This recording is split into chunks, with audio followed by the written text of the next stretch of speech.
Bonsoir à toutes et à tous et bienvenue dans cette nouvelle édition de votre journal de 22 heures. Les titres de l'actualité de ce soir.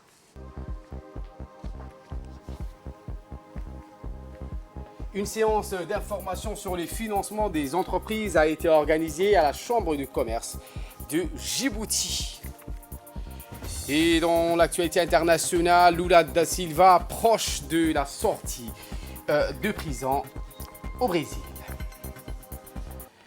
Voilà pour les titres. Merci si vous nous rejoignez sur Télé Djibouti.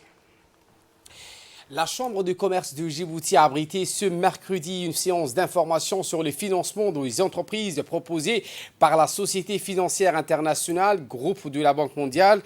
Les experts de cette société financière internationale, filiale du groupe de la Banque mondiale, ont fait des présentations.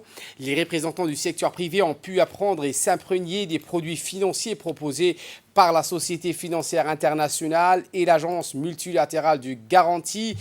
Une opération inédite dont l'initiative revient à la Chambre de commerce de Djibouti qui s'est associée au bureau de la Banque mondiale à Djibouti dont le représentant Boubacar Sidbari était fier de rencontrer pour la première fois le secteur privé afin de présenter les produits offerts par la Banque mondiale à travers ces deux institutions financières. Écoutons.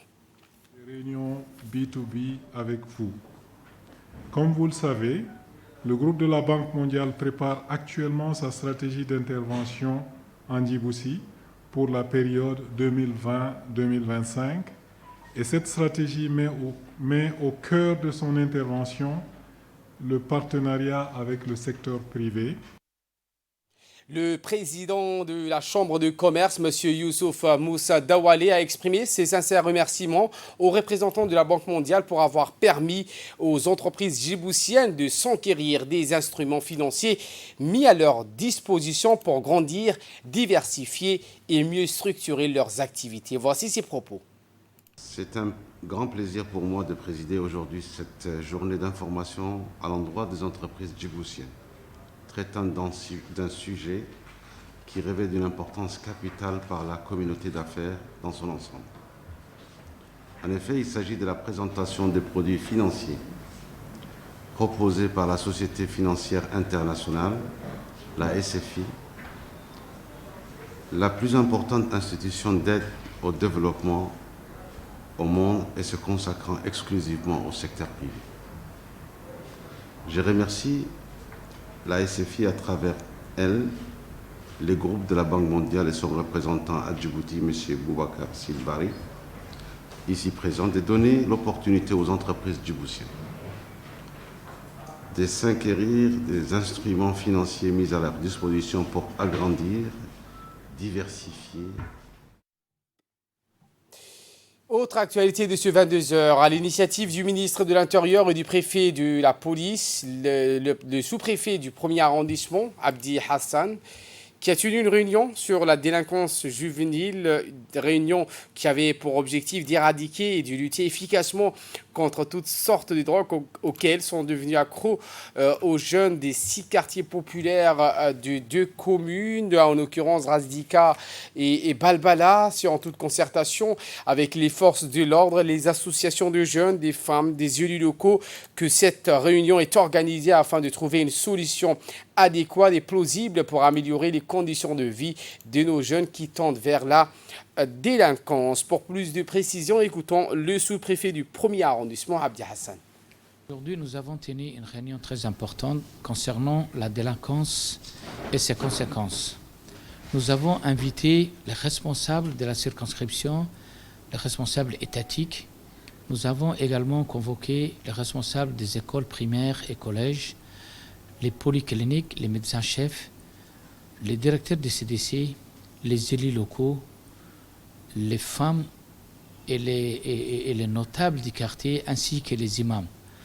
Cette réunion est centrée essentiellement pour mieux discuter sur les problématiques de la délinquance dans les quartiers populaires, la manière dont on pourrait agir, comment combattre sur ces fléaux qui prend ces derniers temps une proportion inquiétante. Nous avons pris certaines mesures suite aux données de la population qui se plaignent énormément de ce phénomène. Et nous allons prendre en considération leurs doléances et répondre à la plus grande fermeté comment combattre contre ces fléaux. L'actualité dans les régions de l'intérieur avec cet atelier de formation, renforcement des capacités des élus locaux qui se tenu dans la ville de l'unité à Dikil. L'adjoint préfet de la région, en l'occurrence Youssef Ali, le président du conseil régional Abdelrahmane Younis et plusieurs autres personnalités étaient présents. La cérémonie solennelle d'ouverture a été marquée par 3 interventions, notamment celui du président du conseil régional de Dikil, l'adjoint du préfet, le vice-président du conseil régional. Cette formation a été dispensée par un ingénieur, en l'occurrence Abdelrahmane Banjir, sous-directeur régional du ministère de l'Agriculture, de l'eau et de la pêche. D'une manière spécifique, il s'agissait l'objectif de rehausser donc, les compétences des élus locaux dans les régions de l'intérieur.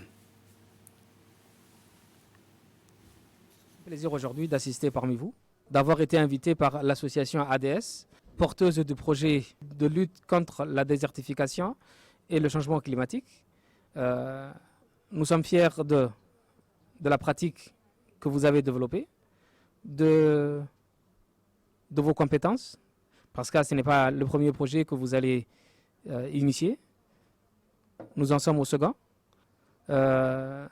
Et ce qui est aussi à retenir, c'est que vous n'êtes pas la seule association à avoir bénéficié de ce financement, financé par le FEM. Il y en aura 2 autres.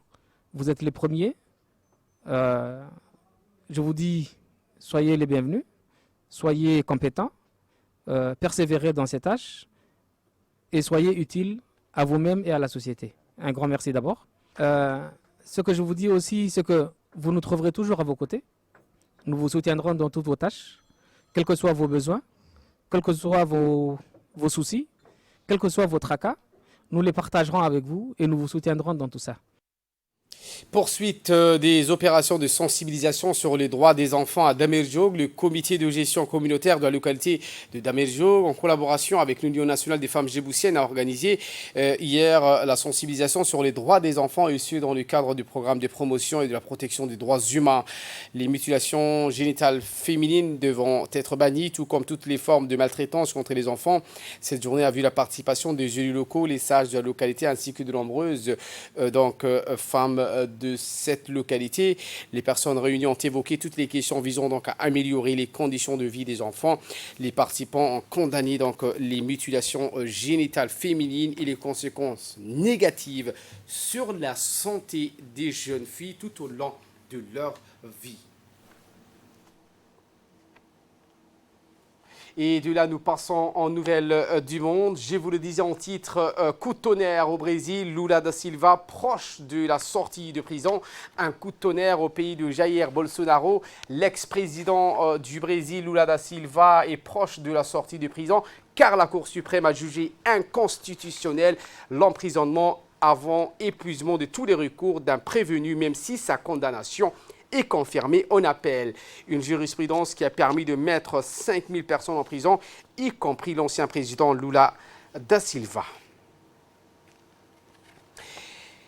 En Chine, l'appel d'Emmanuel Macron a rehaussé les engagements d'émission de CO2 entre dégustation des produits français et négociations commerciales. Eh bien, Emmanuel Macron et Xi Jinping se sont tout de même penchés sur le dossier du dérèglement climatique lors de la visite du président français en Chine. Les 2 présidents devraient signer un texte commun sur le climat et la biodiversité dont un paragraphe affirmera l'irréversibilité de l'accord de Paris. En 2015, 197 pays s'étaient engagés à réduire leurs émissions de gaz à effet de serre pour limiter le réchauffement de la planète à 2 degrés Celsius. Voilà pour l'essentiel de ce 22h. Merci à vous de nous avoir suivis et très bon suivi des programmes sur Télé Djibouti.